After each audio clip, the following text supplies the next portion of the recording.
Hello ನಮಸ್ಕಾರ, welcome back to my YouTube channel. ನಾನಿವತ್ತು water ಮೆಲನ್ನ ಬಳಸ್ಕೊಂಡು ಯಾವ ರೀತಿ ಐಸ್ ಕ್ರೀಮ್ ಮಾಡೋದು ಹೇಗೆ ಅಂತ ತಿಳಿಸ್ಕೊಡ್ತಾ ಇದ್ದೀನಿ. ನಮ್ಮನೇಲಂತೂ ತುಂಬ ಇಷ್ಟಪಟ್ಟು ತಿಂದರು, ಅಷ್ಟು ಸಖತ್ತಾಗಿ ಬಂದಿತ್ತು.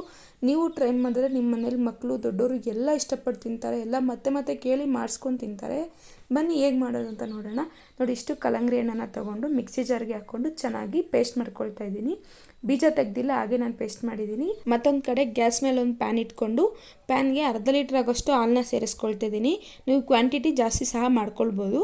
ಗ್ಯಾಸ್ ಮೀಡಿಯಮ್ ಟು ಲೋ ಫ್ಲೇಮಲ್ಲಿ ಇರಲಿ, ಯಾವುದೇ ಕಾರಣಕ್ಕೂ ಹೈ ಫ್ಲೇಮಲ್ಲಿ ಇಟ್ಕೊಳ್ಬೇಡಿ. ಚೆನ್ನಾಗಿ ಮಿಕ್ಸ್ ಮಾಡ್ಕೊಂಡು ಕಾಯಿಸ್ಕೊಳ್ಳಿ. ದಪ್ಪ ತಳದ ಪಾತ್ರೆಯಲ್ಲಿ ಚೆನ್ನಾಗಿ ಹಾಲು ಕಾಯಿಸ್ಕೊಳ್ಳಿ. ಯಾವುದೇ ಕಾರಣಕ್ಕೂ ತೆಳುವಾಗಿರೋ ಪಾತ್ರೆಯಲ್ಲಿ ಇಟ್ಕೊಳ್ಬೇಡಿ, ಸಿದೋಗೋ ಚಾನ್ಸಸ್ ಇರುತ್ತೆ. ಹಾಗಾಗಿ ಸ್ವಲ್ಪ ದಪ್ಪ ಇರಲಿ ಪಾತ್ರೆ, ಆಗ ಚೆನ್ನಾಗಿ ಕುದಿಯೋಕ್ಕೆ ಹೆಲ್ಪ್ ಆಗುತ್ತೆ. ಚೆನ್ನಾಗಿ ಮಿಕ್ಸ್ ಮಾಡಿಕೊಂಡು ಕಾಯಿಸ್ಕೊಳ್ಳಿ. ಹಾಲು ಎಷ್ಟು ಚೆನ್ನಾಗಿ ಕಾಯಿಸ್ತೀರೋ ಅಷ್ಟು ಚೆನ್ನಾಗಿ ಐಸ್ ಕ್ರೀಮ್ ಬರುತ್ತೆ. ಚೆನ್ನಾಗಿ ಮಿಕ್ಸ್ ಮಾಡಿಕೊಂಡು ಹಾಲನ್ನ ಕಾಯಿಸ್ಕೊಳ್ಳಿ, ಇಲ್ಲಾಂದರೆ ಅದು ತಳ ಹತ್ತುತ್ತೆ. ಹಾಗಾಗಿ ಚೆನ್ನಾಗಿ ಮಿಕ್ಸ್ ಮಾಡ್ಕೊಳ್ಬೇಕು. ಅದು ಚೆನ್ನಾಗಿ ಕಾಯಬೇಕು. ಅರ್ಧ ಭಾಗದಷ್ಟು ಹಾಲು ಕಮ್ಮಿ ಆಗಬೇಕು.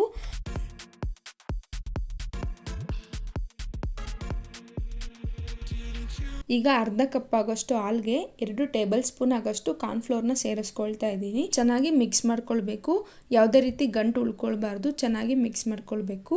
ನಿಮ್ಮ ಮನೇಲಿ ಕಾರ್ನ್ಫ್ಲೋರ್ ಇಲ್ಲ ಅಂತಂದರೆ ಕಸ್ಟರ್ಡ್ ಪೌಡರ್ ಅಥವಾ ಬಾದಾಮ್ ಪೌಡರ್ನಾದರೂ ಬಳಸ್ಕೊಳ್ಬೋದು ನೀವಿಲ್ಲಿ. ಅದಾದಮೇಲೆ ನೋಡಿ, ಹಾಲು ಕಾದು ಕಮ್ಮಿ ಆಗಿದೆ. ಈಗ ನಾನು ಇದಕ್ಕೆ 3 ಟೇಬಲ್ ಸ್ಪೂನ್ ಆಗೋಷ್ಟು ಹಾಲಿನ ಪುಡಿನ ಸೇರಿಸ್ಕೊಳ್ತಾ ಇದ್ದೀನಿ. ನೀವು ಇದ್ರೆ ಬಳಸ್ಕೊಳ್ಳಿ, ಇಲ್ಲ ಅಂದರೆ ಸ್ಕಿಪ್ ಸಹ ಮಾಡ್ಕೊಳ್ಬೋದು. ಸೇರಿಸ್ಕೊಂಡು ಚೆನ್ನಾಗಿ ಮಿಕ್ಸ್ ಮಾಡ್ಕೊಳ್ಬೇಕು. ಯಾವುದೇ ರೀತಿ ಗಂಟು ಉಳ್ಕೊಳ್ಬಾರ್ದು. ಅದರಲ್ಲಿ ನಾವು ಹಾಲಿನ ಪುಡಿ ಬಳಸಿರೋದು ಐಸ್ ಕ್ರೀಮ್ ರುಚಿ ಚೆನ್ನಾಗಿರಲಿ ಅಂತ, ಇಲ್ಲ ಅಂದರೆ ಸ್ಕಿಪ್ ಮಾಡ್ಕೊಳ್ಬೋದು. ನೀವು ಕಾರ್ನ್ಫ್ಲೋರ್ ಮತ್ತು ಹಾಲನ್ನ ಆಗಲೇ ಮಿಕ್ಸ್ ಮಾಡಿ ಇಟ್ಕೊಂಡಿದ್ರಲ್ವಾ, ಅದನ್ನು ಈಗ ಮಿಕ್ಸ್ ಮಾಡಿಕೊಂಡು ಸೇರಿಸ್ಕೊಳ್ತಾ ಇದ್ದೀನಿ. ಮತ್ತೆ ಮಿಕ್ಸ್ ಮಾಡ್ಕೊಂಡು ನೀವು ಸೇರಿಸ್ಕೊಳ್ಳಿ, ಇಲ್ಲಾಂದರೆ ಕಾರ್ನ್ಫ್ಲೋರ್ ಎಲ್ಲ ಕೆಳಗಡೆ ಇರುತ್ತೆ. ಹಾಗಾಗಿ ಸೇರಿಸ್ಕೊಂಡಿದ್ದ ತಕ್ಷಣವೇ ಮಿಕ್ಸ್ ಮಾಡ್ಕೊಳ್ಬೇಕು, ಇಲ್ಲಾಂದರೆ ಗಂಟು ಆಗಿಬಿಡುತ್ತೆ. ಹಾಗಾಗಿ ಸೇರಿಸ್ಕೊಂಡಿದ್ದ ತಕ್ಷಣ ಮಿಕ್ಸ್ ಮಾಡ್ಕೊಳ್ಳಿ.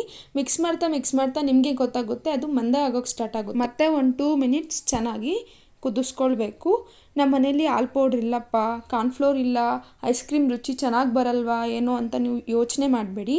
ಅವೆರಡೂ ಹಾಕಿಲ್ಲ ಅಂದರೂ ತುಂಬ ಚೆನ್ನಾಗಿ ಬರುತ್ತೆ. 2 to 3 ಮಿನಿಟ್ಸ್ ಚೆನ್ನಾಗಿ ಕುದಿಸ್ಕೊಂಡ್ಮೇಲೆ ಒಂದು 4ರಿಂದ 5 ಟೇಬಲ್ ಸ್ಪೂನ್ ಆಗೋಷ್ಟು ಸಕ್ಕರೆ ಸೇರಿಸ್ಕೊಳ್ತಾ ಇದ್ದೀನಿ. ನಿಮ್ಮ ರುಚಿಗೆ ಎಷ್ಟು ಬೇಕೋ ಅಷ್ಟು ಸಕ್ಕರೆನ ನೋಡ್ಕೊಂಡು ಬಳಸ್ಕೊಳ್ಳಿ. ಸಕ್ಕರೆ ಹಾಕ್ಕೊಂಡು ಚೆನ್ನಾಗಿ ಮಿಕ್ಸ್ ಮಾಡ್ಕೊಳ್ತಾ ಇದ್ದೀನಿ. ಸಕ್ಕರೆ ಹಾಕ್ಕೊಂಡ್ಮೇಲೆ ಅದರಲ್ಲಿ ನೀರಿನ ಅಂಶ ಬಿಡೋಕ್ಕೆ ಸ್ಟಾರ್ಟ್ ಆಗುತ್ತೆ. ಇನ್ನೊಂದು ಸ್ವಲ್ಪ ಹೊತ್ತು ಕುದಿಸ್ಕೊಳ್ಳಿ. ಈಗ ಸಮ್ಮರ್ ಆಗಿರೋದ್ರಿಂದ ಏನಾದರೂ ತಂಪಾಗಿರೋದು ತಿನ್ನಬೇಕು ಅಂತ ಹೊರ್ಗಡೆಯಿಂದ ಜಂಕ್ ಎಲ್ಲ ತೊಗೊಂಬಂದು ತಿನ್ನಬೇಡಿ. ಹೊರ್ಗಡೆಯಿಂದ ಐಸ್ ಕ್ರೀಮ್ಗೂ ಸಹ ಎಷ್ಟೊಂದು ಕೆಮಿಕಲ್ಸ್ ಹಾಕಿರ್ತಾರೆ. ಮನೆಯಲ್ಲೇ ಐಸ್ ಕ್ರೀಮ್ನ ಮಾಡ್ಕೊಳ್ಳಿ. ಈಗ ನೋಡಿ, ಆಗಲೇ ಪೇಸ್ಟ್ ಮಾಡಿಟ್ಟಿರೋ ವಾಟರ್ ಮೆಲನ್ನ ಸೇರಿಸ್ಕೊಳ್ತಾ ಇದ್ದೀನಿ ನಾನೀಗ. ಸೇರಿಸ್ಕೊಂಡು ಚೆನ್ನಾಗಿ ಮಿಕ್ಸ್ ಮಾಡ್ಕೊಳ್ಬೇಕು. ಹಾಲಿನ ಮಿಕ್ಸ್ಚರ್ನ ಮತ್ತು ವಾಟರ್ ಮೆಲನ್ ಚೆನ್ನಾಗಿ ಮಿಕ್ಸ್ ಆಗಬೇಕು.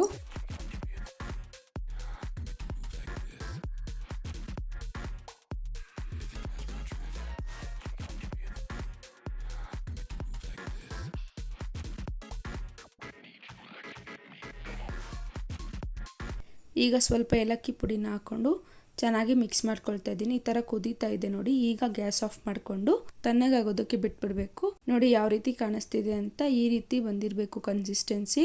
ಕಾರ್ನ್ಫ್ಲೋರ್ ಹಾಕೋದ್ರಿಂದ ಈ ರೀತಿ ಬರುತ್ತೆ, ಏನು ತೊಂದರೆ ಇಲ್ಲ. ಈಗ ಮಿಕ್ಸಿ ಜಾರ್ಗೆ ಸೇರಿಸ್ಕೊಂಡು ಚೆನ್ನಾಗಿ ಪೇಸ್ಟ್ ಮಾಡ್ಕೊಳ್ಬೇಕು. ಈ ಬ್ಯಾಟರ್ನ ಮಿಕ್ಸಿ ಜಾರ್ಗೆ ಹಾಕ್ಕೊಂಡು ಚೆನ್ನಾಗಿ ಗ್ರೈಂಡ್ ಮಾಡಿ ಫ್ರೀಸ್ ಮಾಡೋದ್ರಿಂದ ಐಸ್ ಕ್ರೀಮ್ ತುಂಬ ಕ್ರೀಮಿಯಾಗಿ ಬರುತ್ತೆ. ಒಮ್ಮೆ ಟ್ರೈ ಮಾಡಿ ಈ ಟ್ರಿಕ್ನ. ಗ್ರೈಂಡ್ ಮಾಡಿರೋ ಪೇಸ್ಟ್ನ ಒಂದು ಏರ್ ಟೈಟ್ ಕಂಟೈನರ್ಗೆ ಹಾಕ್ಕೊಳ್ತಾ ಇದ್ದೀನಿ ನಾನು. ಯಾಕಂದರೆ ಅದರೊಳಗಡೆ ಕ್ರಿಸ್ಟಲ್ಸ್ ಆಗಲ್ಲ. ಹಾಗಾಗಿ ಲೂಸ್ ಕ್ಯಾಪ್ ಇರೋ ಕಂಟೈನರ್ಗೆ ಯಾವುದೇ ಕಾರಣಕ್ಕೂ ಹಾಕ್ಕೊಳ್ಬೇಡಿ. ಈಗ ಒಂದು ರ್ಯಾಪರ್ನ ಕ್ಲೋಸ್ ಮಾಡಿ ಕ್ಯಾಪ್ ಟೈಟಾಗಿ ಹಾಕಿ ಫ್ರೀಸ್ ಮಾಡಬೇಕು. 8ರಿಂದ 10 ಅವರ್ ಆದಮೇಲೆ ಓಪನ್ ಮಾಡಿ ನೋಡಬೇಕು. ನೋಡಿ, ನಾನು ಫ್ರೀಸ್ ಮಾಡಿ ಇವಾಗ ತೆಗೆದು ತೋರಿಸ್ತಿದ್ದೀನಿ ನಾನು ನಿಮಗೆ ಎಷ್ಟು ಕ್ರೀಮಿಯಾಗಿ ಕಾಣಿಸ್ತಿದ್ದೆ ಅಂತ. ನೋಡಿ ನೀವೇ, ತುಂಬ ಕ್ರೀಮಿಯಾಗಿ ಬಂದಿತ್ತು ಐಸ್ ಕ್ರೀಮ್ ಮಾತ್ರ. ನಿಮ್ಮ ಹತ್ರ ಸ್ಕೂಪರ್ ಇದ್ದರೆ ಸ್ಕೂಪರಲ್ಲಿ ತಗೊಳ್ಬೋದು. ಸ್ಕೂಪರ್ ಇಲ್ಲಾಂದರೆ ನಿಮ್ಮ ಮನೇಲಿ ಸೌಟಲ್ಲೇ ಸಹ ತಗೊಳ್ಬೋದು. ತುಂಬ ಚೆನ್ನಾಗಿ ಬಂದಿತ್ತು ಐಸ್ ಕ್ರೀಮ್ ಮಾತ್ರ. ನೀವು ಒಮ್ಮೆ ಮಿಸ್ ಮಾಡದೆ ಟ್ರೈ ಮಾಡಿ. ನಿಮ್ಮ ಫ್ರೆಂಡ್ಸ್ ಆ್ಯಂಡ್ ಫ್ಯಾಮಿಲಿ ಮೆಂಬರ್ಸ್ ಜೊತೆ ಸಹ ಶೇರ್ ಮಾಡ್ಕೊಳ್ಳಿ ನಮ್ಮ ಚಾನಲ್ನ. ನಿಮಗೆ ಯಾವ ರೀತಿ ರೆಸಿಪೀಸ್ ಬೇಕು ಅಂತ ಕೂಡ ಕಮೆಂಟ್ ಮಾಡಿ ತಿಳಿಸಿ. ಐಸ್ ಕ್ರೀಮ್ ನೋಡಿ ಎಷ್ಟು ಕ್ರೀಮಿ ಟೆಕ್ಸ್ಚರಲ್ಲಿದೆ ಅಂತ. ನಮ್ಮ ಮನೇಲಂತೂ ಎಲ್ಲರೂ ಇಷ್ಟಪಟ್ಟು ತಿಂದರು. ನಿಮ್ಮ ಮನೇಲಿ ನೀವು ಮಕ್ಳಿಗೆ ಏನಾದರೂ ಮಾಡಿಕೊಟ್ರೆ ಅವ್ರು ಪಕ್ಕಾ ಇಷ್ಟಪಡ್ತಾರೆ. ಡ್ರೈ ಫ್ರೂಟ್ಸಿಂದ ಸ್ವಲ್ಪ ಡೆಕೋರ್ ಮಾಡಿ ಸರ್ವ್ ಮಾಡಿದೆ. So delicious.